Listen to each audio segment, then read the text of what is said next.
Assalamualaikum and a very good day to my fellow classmates and Professor Dr. Haslinda. Today, my team members, Puan Zarina binti Muhammad Sidek, Encik Yusri bin Muhammad Razi, Miss Nofadzila binti Yong, and me myself, Nur Shakira binti Nasri, would like to present Auditor General Report on Forensic Auditing. There are two case studies that we would like to present in this presentation. The first case is Institut Kemahiran Belia Negara Equipment Management in Kementerian Belia dan Sukan, and the second case is Grid Line Project under Rural Electricity Supply Program in Sabah, which is Kementerian Pembangunan Luar Bandar KPLB. The first agenda of today's presentation is Auditor's General Report 2019 second series. The second agenda is Institut Kemahiran Belia Negara Equipment Management, Kementerian Belia dan Sukan. The third agenda is Grid Line Project under Rural Electricity Supply Program in Sabah, Kementerian Pembangunan Luar Bandar KPLB. And the fourth agenda is What's Next? Conclusion and Recommendation.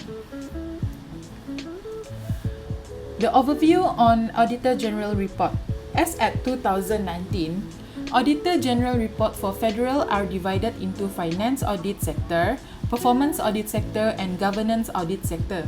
For State Report, one report each like Federal reports covering 14 states. For Federal Statutory Bodies Report, there are Financial Audit Report and Compliance Report.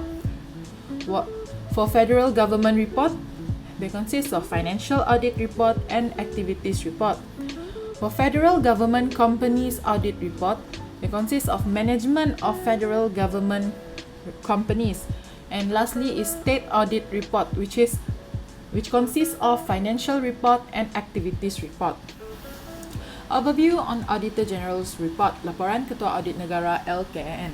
LKAN year 2020, as at to date, yet to be tabled in Parliament due to pandemic COVID-19 situation, while LKAN year 2019, there are two series, Project Performance. First series tabled in Parliament on the 10th of December 2020, while the second series tabled in Parliament on the 28th September of 2021. The first case that we would like to present is Institut Kemahiran Belia Negara Equipment Management, Kementerian Belia dan Sukan LKAN 2006. For intro, the purpose of establishing National Youth Skills Institute (IKBN) under the Ministry of Youth and Sports (KBS) is to implement skills training programs among school leavers who do not have the opportunity to continue their studies to higher levels due to lack of ability or low academic qualifications.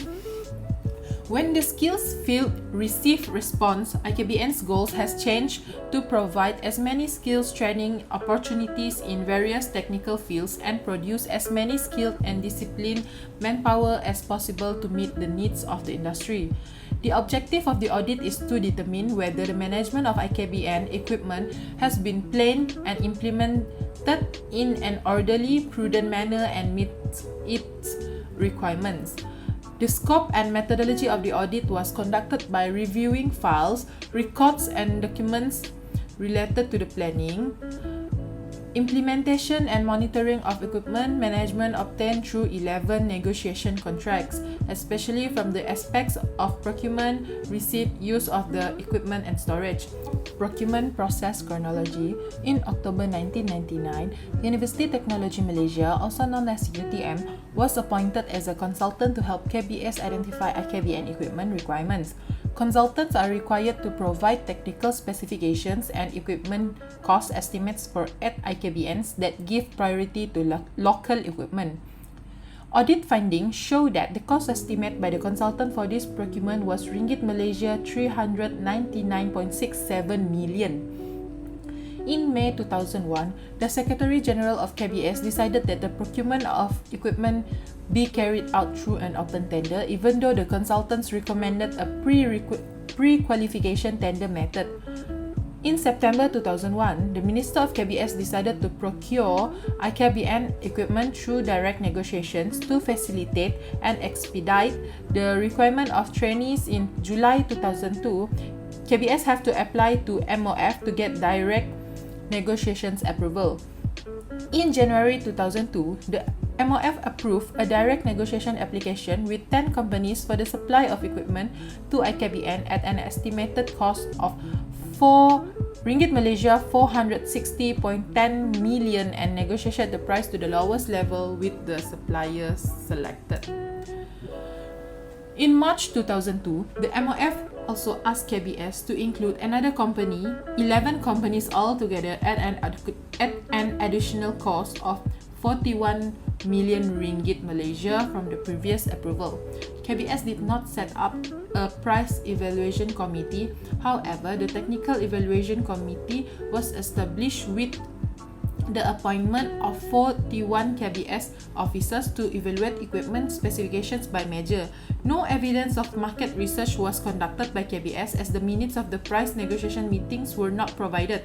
KBS also did not submit the results of price negotiations to the MOF for finalization as per the government procurement rules, treasury instruction that have been set. All acceptance letter before contractual agreement is finalized to the 11 selected companies through direct negotiation already distributed in July 2002. Secretary General of KBS only approved by Treasury instruction to sign a contract below 5 million ringgit Malaysia.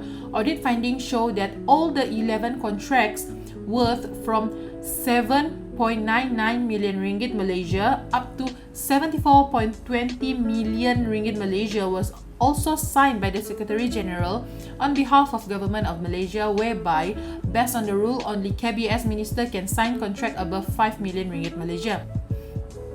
There is no evidence showing delegation of duties by the Minister to the Secretary General to sign contract above 5 million ringgit Malaysia on his behalf.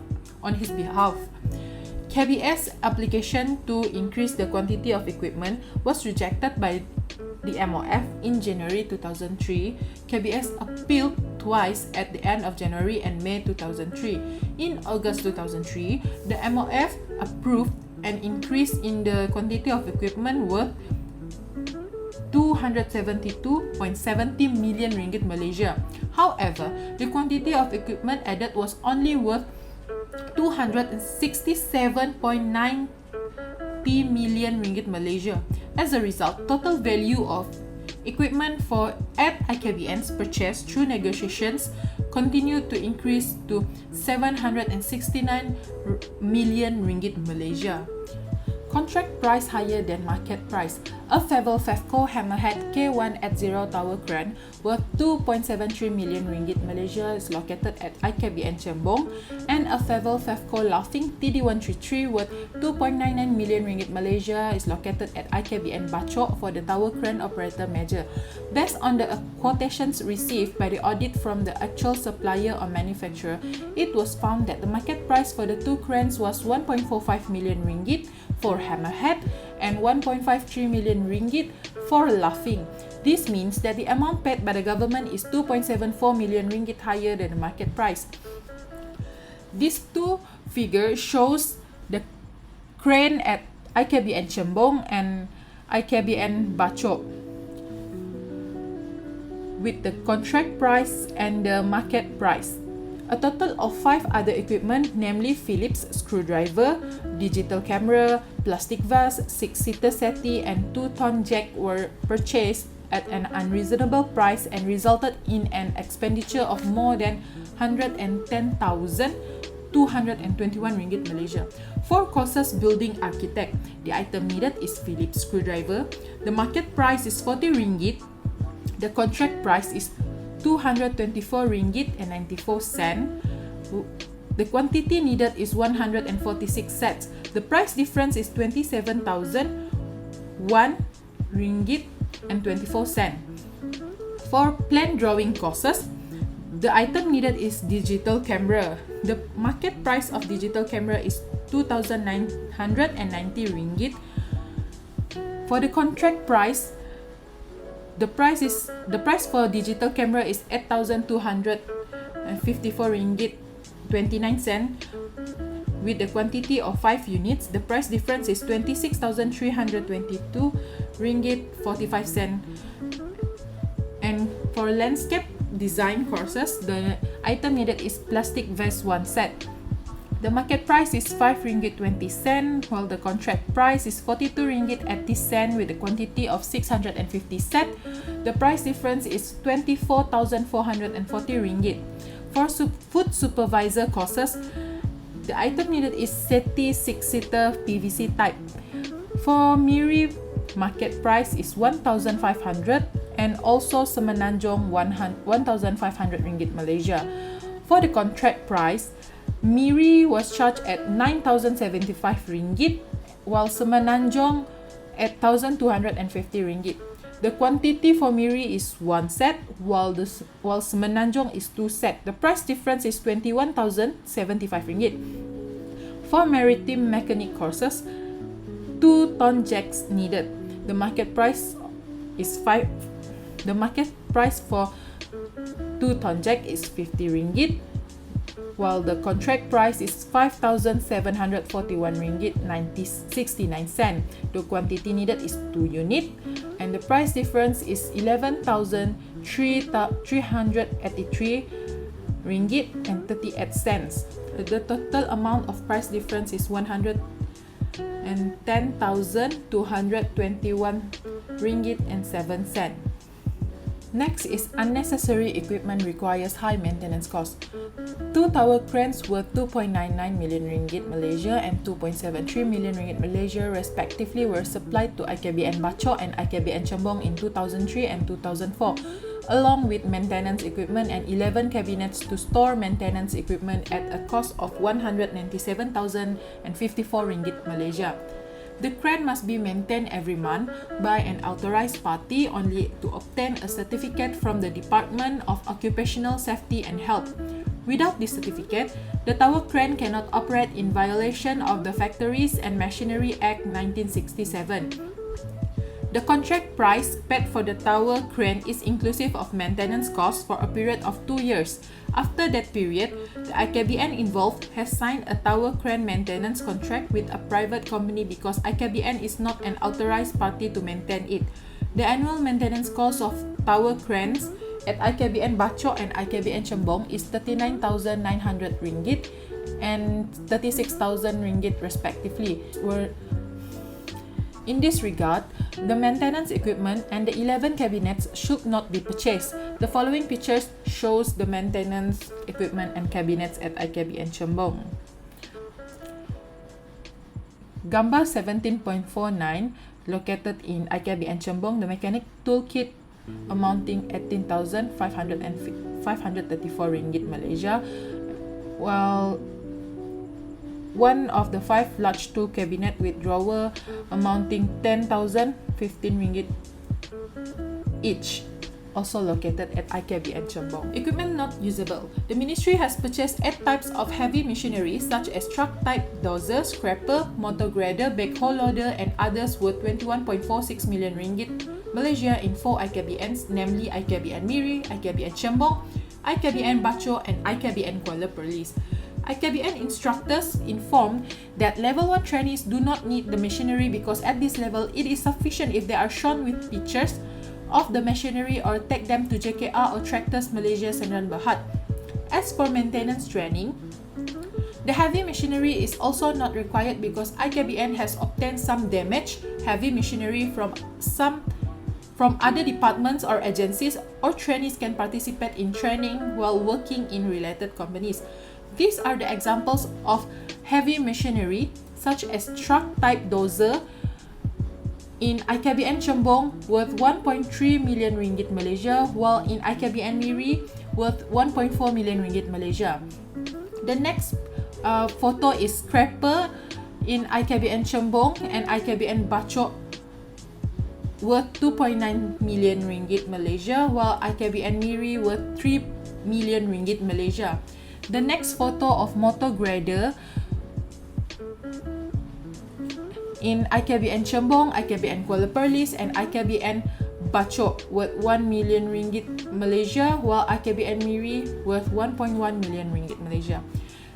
The last photo is backhoe loader located in IKBN Chembong, IKBN Kuala Perlis and IKBN Bachok worth 300 33,000 ringgit Malaysia, while in IKBN Miri it is worth 346,000 ringgit Malaysia. Total of 2 units of prime mover 4x4 model Volvo FL12, 2 units of prime mover 2x4 model Volvo FL10 and a bus model Hino worth 9.8 million ringgit Malaysia were supplied to 4 IKBNs, namely IKBN Chembong, IKBN Bachok, IKBN Kuala Perlis and IKBN Miri.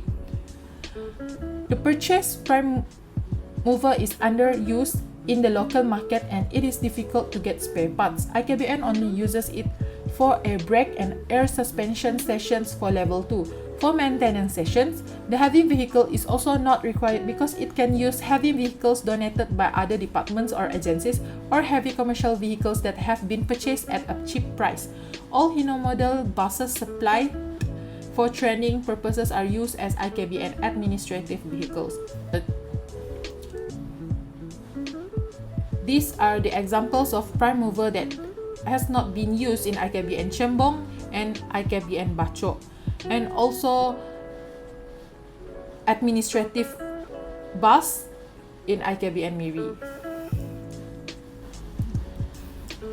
For equipment purchased too early, the audit found that 81 types of equipment worth 46.08 million ringgit Malaysia received in 2002 to 2005 had not been used at the end of 2006 because level 3 or 4 learning would only begin in July 2007.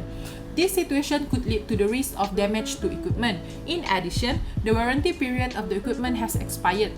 Among the equipment are Chargeman Training System machine, Complete SCADA system, Broadcasting lab and Computer Numerical Control CNC machine. In IKBN Bukit Mertajam, for courses audio video, years accepted is 2003, number of equipment 6, and the value of equipment is 3,821,451 ringgit. For mold maker and cutting tools courses, years accepted is 2002 and 2003. Numbers of equipment is 5, while the value of equipment is 2,882,630 ringgit Malaysia. For general machining courses, years accepted is 2003, number of equipment 4, and the value of equipment is 2,866,426 ringgit Malaysia. And lastly, electricity generator courses, years accepted is 2003, number of equipment is 2, and the value of equipment is 8,710,625 ringgit Malaysia. Okay, next is excess equipment storage. The audit found that some of the equipment available at IKBN was not stored in a suitable and safe place, such as in a dusty place under the stairs, in the bathroom, in the teaching room and lecture room. Apart from that, there are several workshops that have been turned into stores to store various equipment. For example, in IKBN Alor Gajah, bilik persalinan pakaian dan tandas lelaki dijadikan tempat menyimpan peralatan store. While in IKBN Miri Sarawak, bengkel mekanik kenderaan motor dijadikan tempat menyimpan 11 unit basic fitting bench bernilai 431,288 ringgit Malaysia yang tidak digunakan. Next is in IKBN Alor Gajah, keadaan dalam bengkel pastry dijadikan store.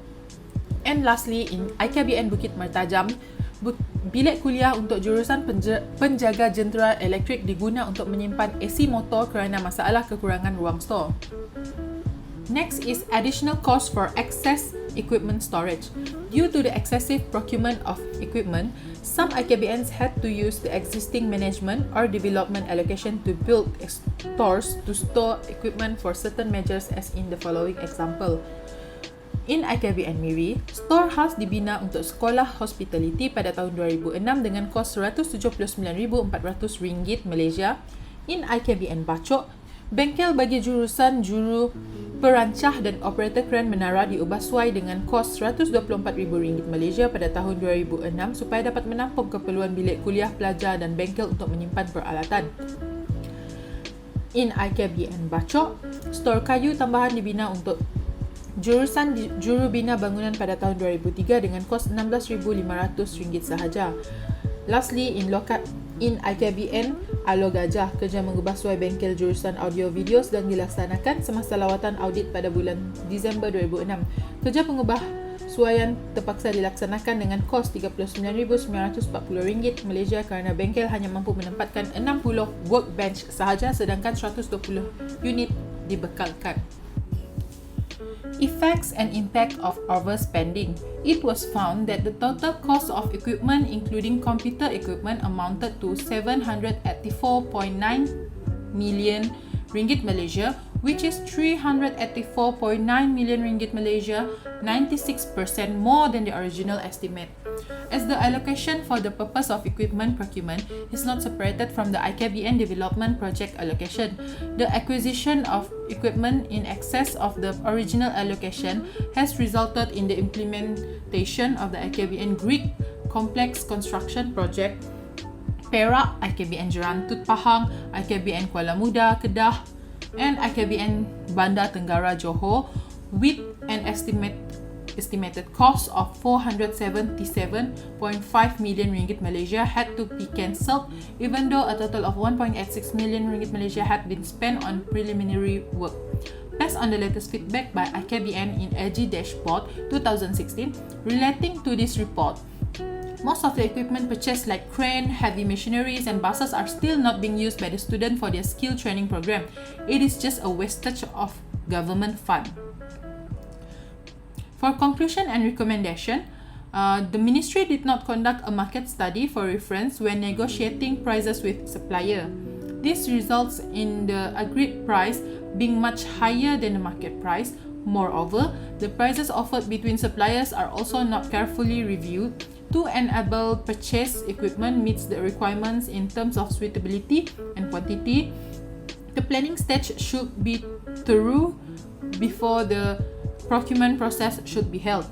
Government fund expenses of not less than 88.45 million ringgit Malaysia due to this equipment still not used or not used optimally due to some factors such as not needed, no expertise to teach and premature, too early purchases.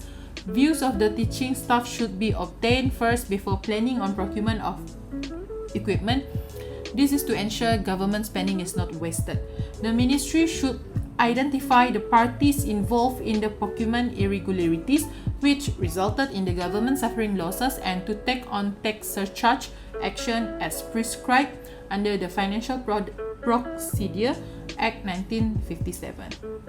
Okay, so now we move to the second case study, which is Great Line Project under Rural Electricity Supply Program in Sabah, Kementerian Pembangunan Luar Bandar LKN 2016.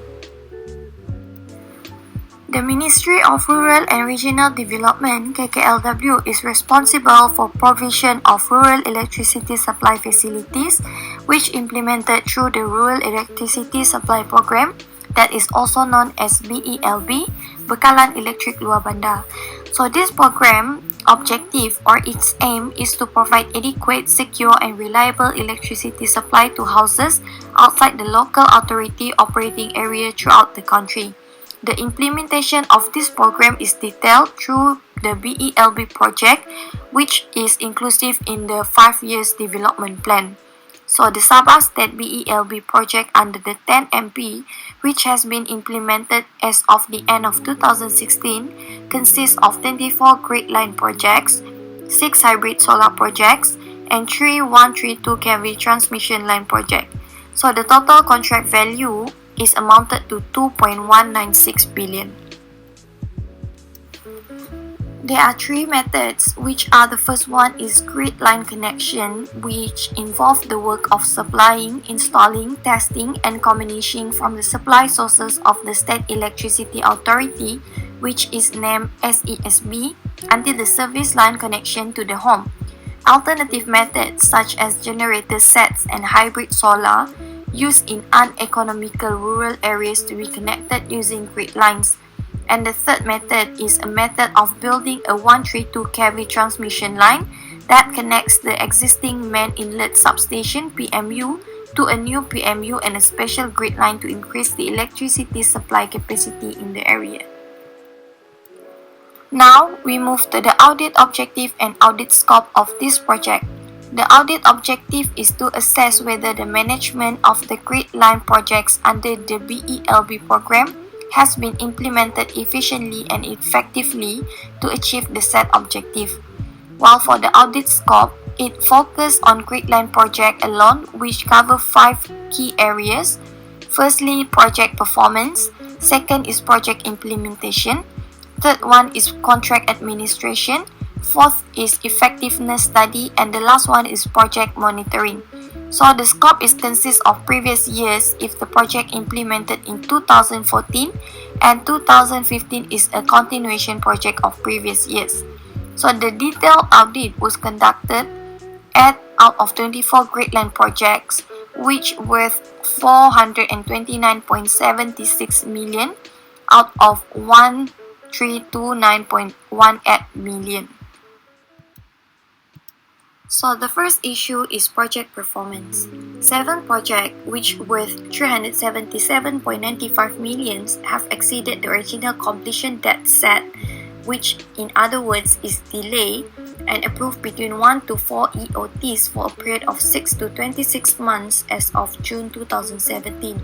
So the main factors are past permit problems, land acquisition, lead line concept design was approved, and weaknesses in infrastructure project planning, which resulted in overlap of road project implementation with BELB project. So it was found that all the approved EOTs are complied with the rules. The contractor for the Zone 4 Grid Dance Project 2013 to 2014 has been approved by EOT until 28 June 2016. KPLB informed the delay due to work being stopped temporarily since SESB is carrying out work to upgrade the electricity line in the Keningau district. However, the contract has been charged LAD amounted to 4,260.79 per day from June 29, 2016 until the work is confirmed to be fully completed. So as of June 2017, LED is estimated at 1.56 million. So the second issue is project implementation, which for grid line project for electricity supply connection to 2,332 houses not yet OLED utilized by residents between 1 year admins to 3 years admins, mainly due to changes in the scope of work. So the scope of work is 33 kV from PPU Pitas to Simpang Bongkol Pitas, construction of 3311 kV down substation in Simpang Bongkol, involving the installation of 3311 kV step-down transformer operated using auto recloser, ABS and RMU. So there's an additional to the scope of work changes. Construction of PPU building in Simpang Bongkol equipped with 33 kV and 11 kV switchgear and related equipment, including a 33 kV outgoing feeder switchgear. So the 33 kV cable size changed from 150 mm square to 185 mm. Next, scope of work. PPU Pitas T-off connection on existing 33 kV lines, 33 kV mains installation from Pitas to Simpang Bongkol. So the additional scope of work changes, renovation of PPU building, Pitas to accommodate the addition of switchgear as well as installation of switchgear bus section 33 kV, outgoing feeder 33 kV for BELB project and space for switchgear for Telaga Agropolitan project. Second changes in the scope of work package 1, Grid Zone 4 year 2012 to 2013. So the scope of work is installation of 11 33 kV, 5 MVA time 1 voltage converter internom, PMU with switching hardware consisting of auto recloser and ABS only. So the additional is construction of 11 33 kV switch station building with 11 kV and 33 kV switchgear equipment. Second, construction of PP 3311 kV in Kemabong. So additional is construction of PPU 3311 kV Kemabong building with 33 kV and 11 kV switchgear equipment. Next, Project Talian Grid Zone 5 year 2011 to 2012. The audit found that the electricity was unable to be supplied to the affected village because of 3311 kV KG. Namukon, which was supposed to operate from 26 September 2013, based on the date of the preliminary taking of a certificate, could not operate due to high voltage poles and lines that have been installed to PP 3311 kV KG. Then Namukon had to be relocated for the implementation of Linu Yukan Pinanga Road expansion, or upgrading project that started 16 January 2012 until 15 July 2014. So the expansion or upgrading of Jalan Linuyukan Pinanga is one of the projects implemented by KPLB through JKR, but the audit was unable to determine the value of the work. But according to JKR letter submitted to KPLB dated 11 January 2016, the cost adjustment for removal of the electric pole is 6.83 million. Weaknesses in communication and coordination between KPLB and JKR have caused the government to incur losses and additional costs amounting to 6.83 million. The next audit visit to 3 villages involved, namely Kampung Alitang, Kampung Diwara, and Kampung Pinangan, found that the electrical line installed to the house was disconnected. There are pictures attached together. Next is Project Talian Grid. Zone 4, year 2011 to 2012, the audit found that 17 villages involving 869 houses were late in receiving benefits from BELB project. This delay is due to the relocation of poles and power lines that have been installed in the villages involving for the implementation of the Stockport expansion or upgrading project to Litsinwa Phase 2 and Dalitkana, which started on 23rd September 2011 until 22nd March 2014. So according to KPLB, costs incurred for the removal and reinstallation of poles and lines involved amounted to 1.74 million. The audit was informed that the electricity supply could only be accessed by the relevant villagers from December 2016 onwards. A total of 869 houses only had access to electricity supply for 2 years and 10 months after the project was confirmed complete. Audit visit to electrical substation in 5 villages found that the quality of work was unsatisfactory. There are pictures attached together. Next is the third issue, project implementation. Scope of work only implemented to 8 out of 40 houses. The audit also found that the electricity line connection met only to 8 out of 40 houses, where 3 houses in Kampong Condition and additional 5 houses in Kampong Kimo Kimo, which involved the installation of 57 poles and low voltage lines. So it was found that the electricity service line was only connected to 1 house, which is shown in picture 4.21. For 2 more houses have connected electricity supply from nearby houses, and 5 houses in Kampong Kimo Kimo has not received electricity supply, which is due to house is not ready or unoccupied, as shown in picture 4.22. So based on the contract worth 1.63 million, the estimated average cost of a house is 40,799. This implication is that the government has paid a total of 1.31 million for 32 houses that do not have electricity service line installed. This is the last issue of project implementation. Installation of electrical services line was met to 60 houses that were unfinished or unoccupied in 11 villages. So based on the value of the relevant contract, the estimated average cost of a house is between 22,454 to 52,446. As a result, government spent a total of 2.45 million for the installation of service line to 60 unfinished or unoccupied houses. Refer to picture 4.11 and 4.12. It is a house unfinished houses in Kampong Kota Ayangan Keningau as of 27 April 2017. Attached are picture 4.13 to 4.20 are unoccupied or unfinished houses at villages at Kampung Rumus Kapur Tuaran, Kampung Sarang Kota Belut, Kampung Tiga Tarok Pitas, Kampung Pangsangan Keningau, and Kampung Alitang Tongot.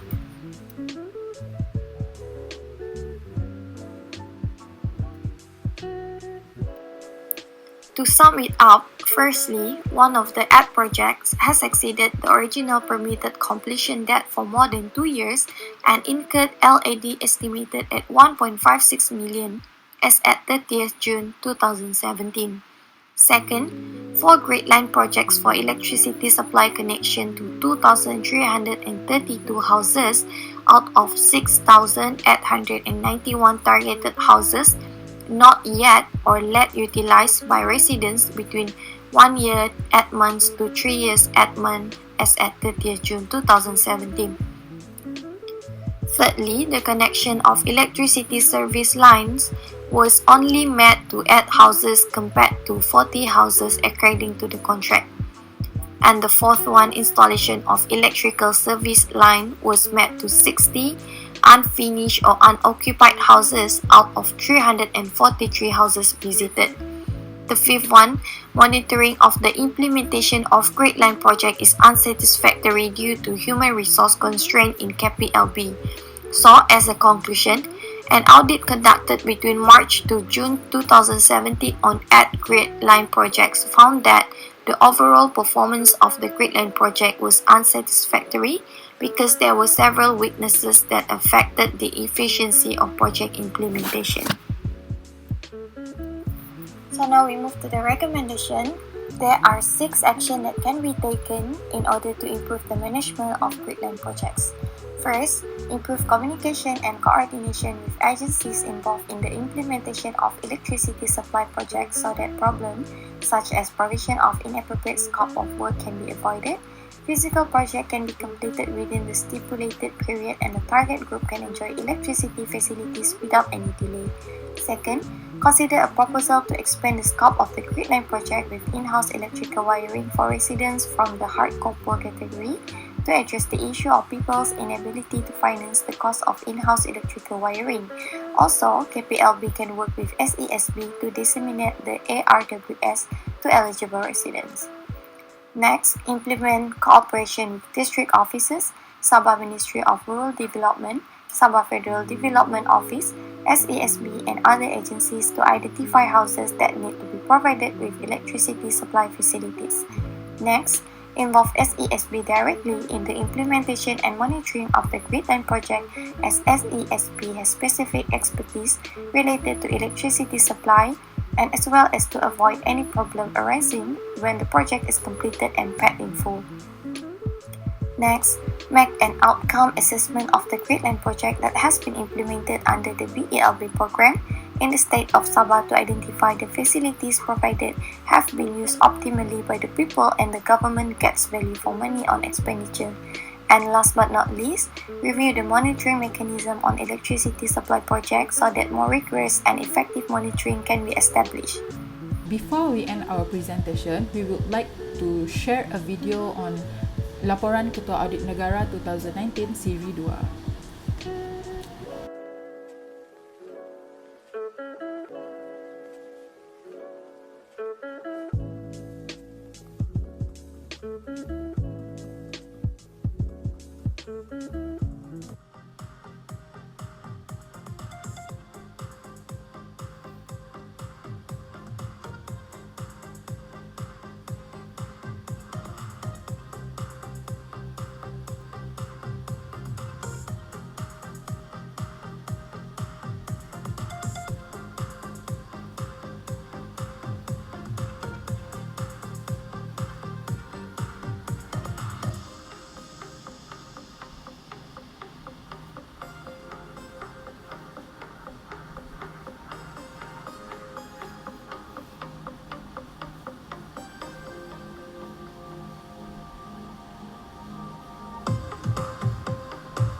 Okay, that is all from us. Thank you for watching.